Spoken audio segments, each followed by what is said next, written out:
Hello, everyone. Welcome back. I'm Christine Dixon of The Ordinary Sacred, and I'm so happy you're here with me. We are on chapter 18 of Outshining Trauma by Ralph de la Rosa. We only have two more chapters after this. Can you believe it? It's been a long time, but it's almost over. It's interesting. You can actually see the reflection of the window in front of me in the window behind me. So you're actually seeing what I'm seeing, the trees in the window in front. So, okay, and that's a little playful thing because the subject of today's chapter is actually play.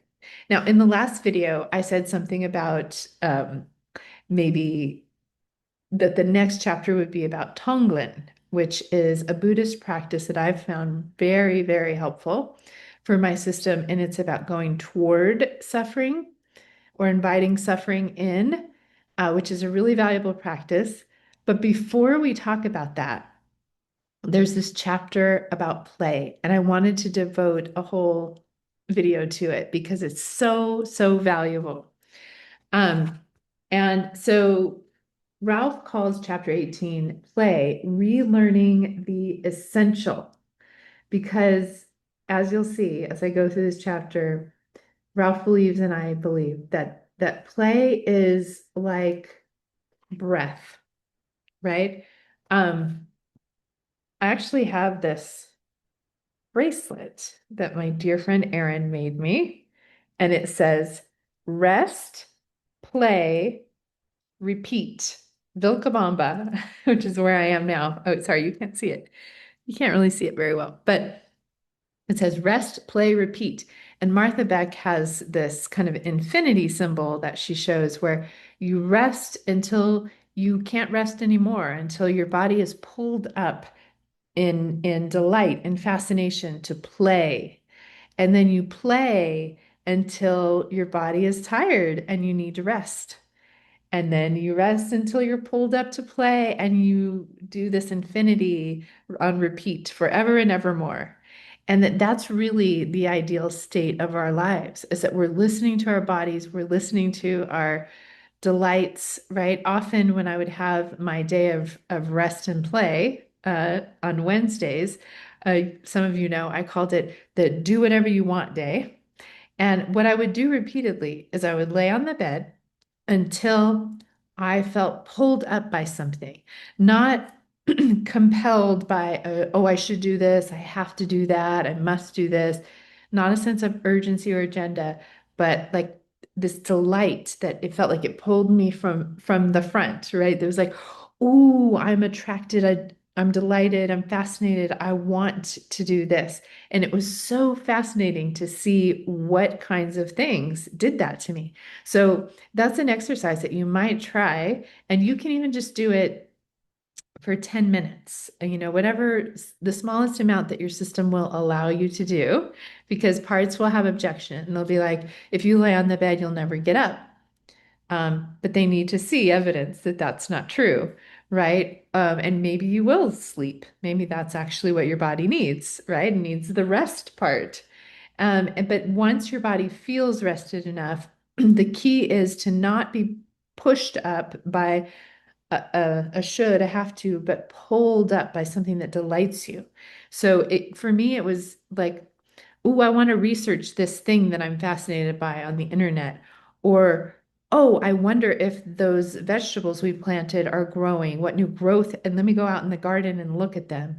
Or, oh, I really want to listen to this certain song and dance to it, right? I mean, just anything that just notice what kinds of things delight you and motivate you to get up to do them. All right. That's just a side note. I haven't even gotten into the chapter yet. Okay. So, chapter 18 on page 207, Ralph says, we counterbalance the harshness and the friction of traumatic stress with the smooth ease of spacious compassion and steady boundaries.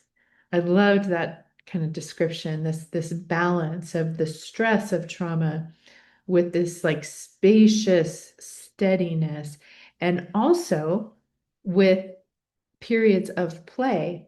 Because as Ralph says, if we don't add a light touch to our discipline of, inner self work, we will soon burn out and perhaps never even return to our inner work. A lot of times people will say, I have parts that are just pushing me to do this work and I'm getting burnt out. I'm so tired of trauma work, right? And I really think that in a self-led system, there is this balance.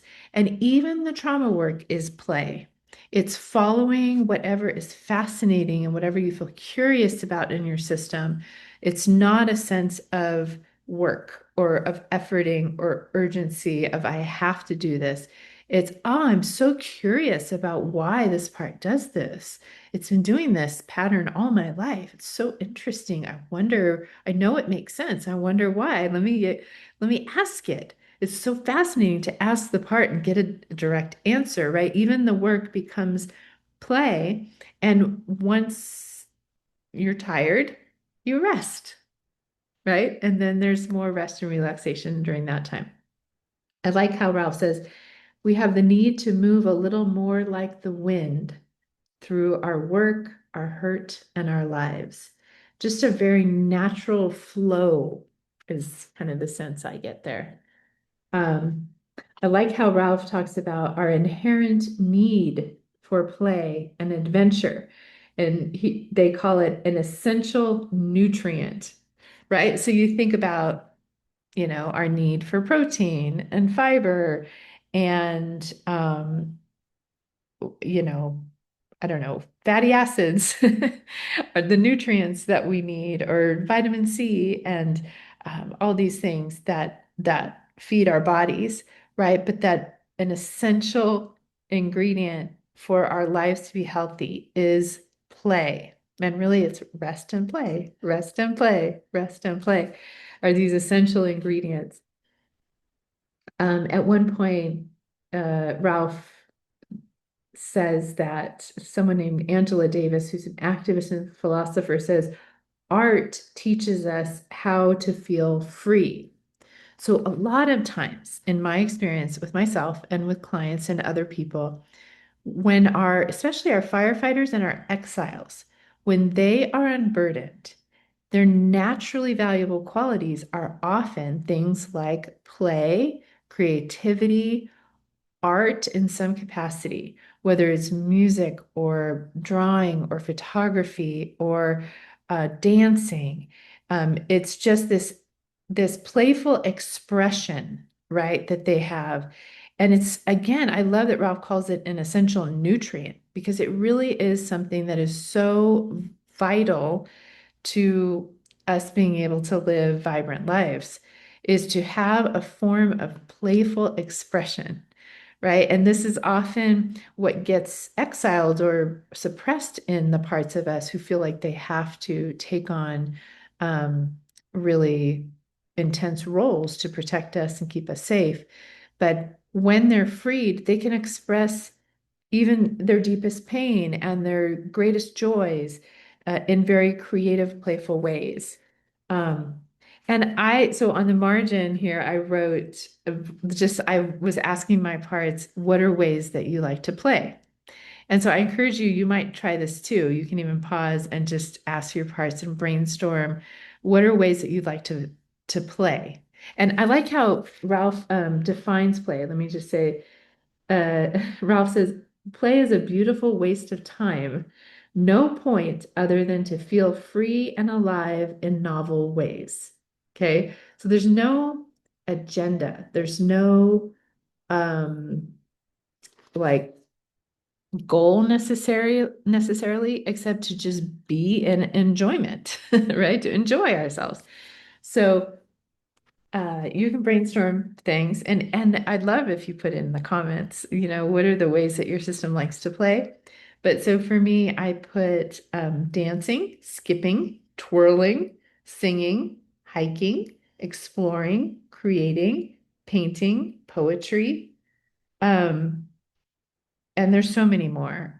Just even having playful conversation with Brian, or um, maybe cooking, right? Creating a meal from the ingredients that I have. Um, there's a lot of creativity in it, but again, there's no you can't get it wrong, right? Because you're just playing. And I love the whole concept of Montessori schools, right? Where kids follow their fascination and they play and they in play you make mistakes and you learn from them, but it's held so lightly that it's not this, ooh, you red X over it, you bad boy or girl, you got it wrong, right? It's just I'm playing and I'm exploring and I'm learning very organically and fluidly and naturally and enjoying it, right? I feel like our school systems have it are way, way off, right? That people naturally learn when they are enjoying themselves and when they are fascinated by something. But when you give them this set curriculum that every child must learn, even if they absolutely hate it, we get this I think we're conditioned to believe that no pain, no gain, right? Like I have to do it. The more I hate it, the more beneficial it is for me somehow. But there's just no way to sustain it, right? Or we even end up in jobs that we hate and the life is sucked out of us and we become anxious and depressed and on meds and not realizing that we were actually meant to follow our joy, our fascination, what pulls us forward into light. So I love that Montessori's do that, and I wish all through college and all through life we did that. um, okay, on page 209, or actually before that, page 208, I like how Ralph says, play is the opposite of anxiety. We need to frolic, to run wild and free in nature, to laugh uncontrollably, to dance, to cast off the binds of our manager parts for a bit, and to get lost. And then Ralph says, to be lost is to be fully present. And to be fully present is to be capable of being in uncertainty and mystery. Yeah, there's a sense of, I don't know what's coming around the corner. But I'm here and I'm holding it lightly. Um, okay. We can shift our attitude at any time, choose any mental reframe we like. The clay is in our hands to mold in whatever way feels nourishing, supportive, and free. Yeah, there's this sense of freedom and flowing and creativity. It reminds me, the nine universal human needs, the three on, well, I put them in three groups of three. So the three on this side are meaning and purpose, creativity, and freedom, right? We're talking about our core universal human needs, right? That's why it's an essential nutrient, right? To be able to play. Okay. Then on chapter 209, Ralph starts talking about the fear of joy. You might relate to this, that there are parts who are afraid to experience joy, to experience happiness and play and the things I'm talking about. And so we can get curious about them because whatever blocks the way is the way, and all of our parts always make sense. So we can ask them, what are you afraid would happen if we experience joy? And some common answers, Ralph talks about this. Um, yeah, Ralph says, sometimes our other parts will get frustrated and confused. Like we hate suffering, yet why do we gravitate toward it? Right? Why don't we experience joy and are afraid of it? Um, yeah, and Ralph says the ultimate answer is to get to know your parts inside, ask them why they fear good things. Ask them what they think might happen should you become strong and powerful and wise and happy. And a common answer they have is if I have nothing, I have nothing to lose. If I have good things, they can be taken away. And again, when parts give answers like that, we can ask them, when did that happen? Because it did. They're saying never again. They don't want that to happen. So there's some experience where we got something good and it was taken away, it was ripped away. Um, it gives me the image of a child holding an ice cream cone, their eyes wide in delight, and the ice cream cone falls on the floor.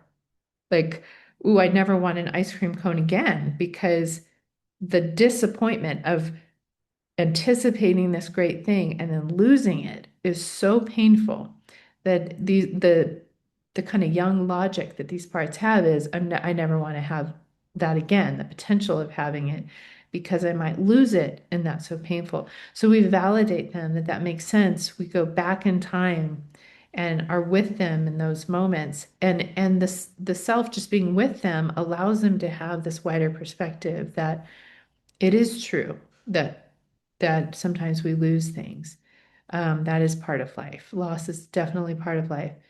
Um, but it's still worth it to pursue the things that give us joy and to experience the joy in the moments that we do have it, even if it will be taken away at some point. Okay, now um, yeah, I like too how Ralph says the joy of this world is definitely there, staring us in the face, but it often lies just beyond the filters of our traumatic conditioning.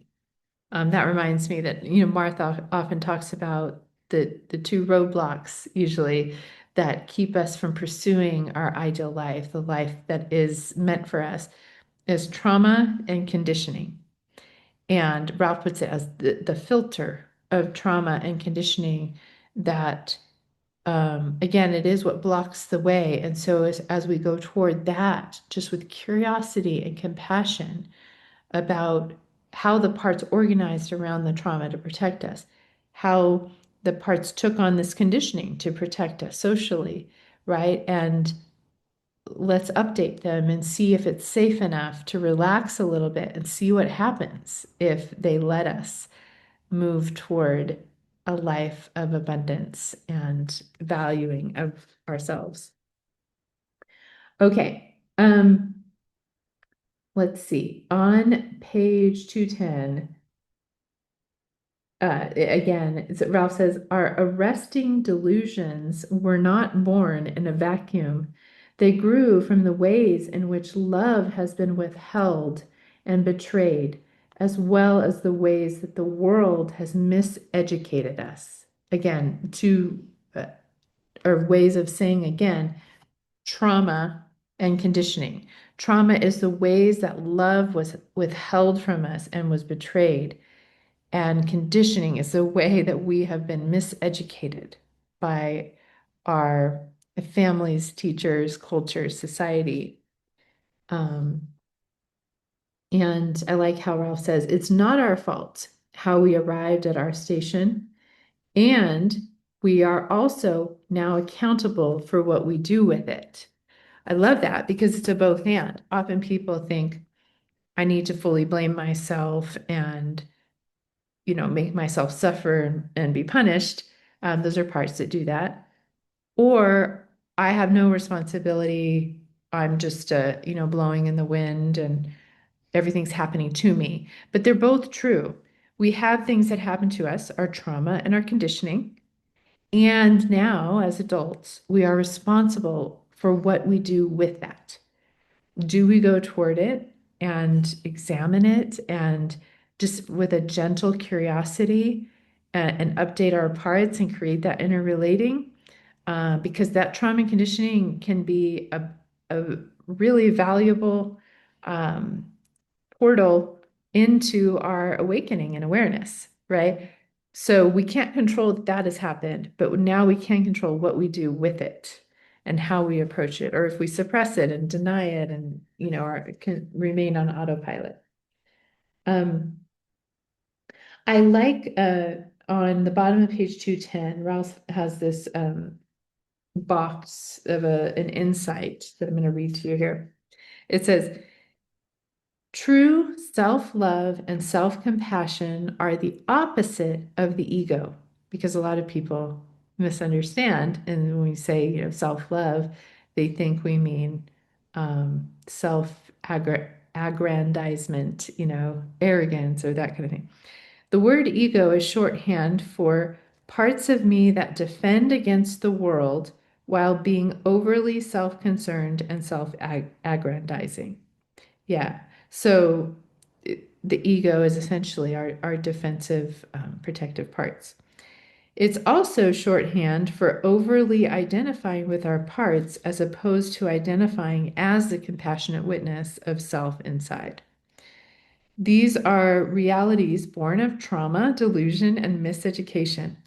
Self love and self compassion will always lead us to humility, wisdom, and compassionate action for others.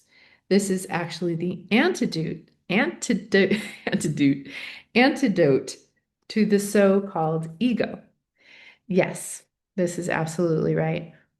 True self-love and self-value, when we realize essentially when our core capital S self, who's not a part, who knows our worth and knows our innate lovability, reflects that to our parts, and our parts begin to know their own worth. They don't have to compensate for like the deficiencies that they feel anymore. And number one, they're not constantly grasping at other people to give them worth. They're not lashing out at people. They're able not only to see their own worth and kind of have this secure peace, but also see clearly that the same thing is true of other people and their parts, that they also have innate worth and want to treat them in accordance with that, right? So there's a certain humility. It's not, I guess what a lot of people think of as ego is like, I'm above other people. But self-love is, I'm equal to other people. We all have infinite value.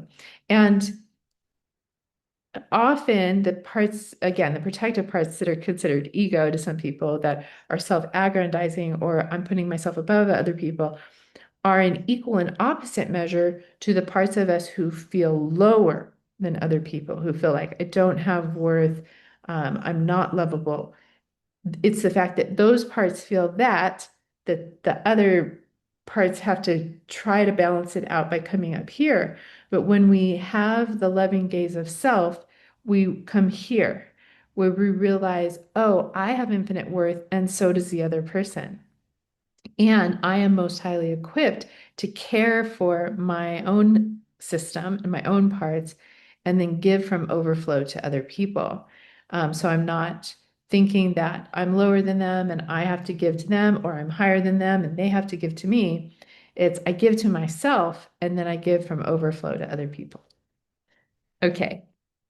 So um, I'm going to go end with these two great exercises that Ralph suggests to kind of help us connect to a sense of play, but also wonder, awe, delight, which again are often the qualities that naturally emerge once our parts are unburdened, especially our um, firefighter or oh, the lights are going on and off. I hope that the video didn't stop. Um, so so yeah, when our young parts are unburdened, they often naturally have these qualities. So if you're finding like, you have managers that are saying you should play, you should do this, it might come about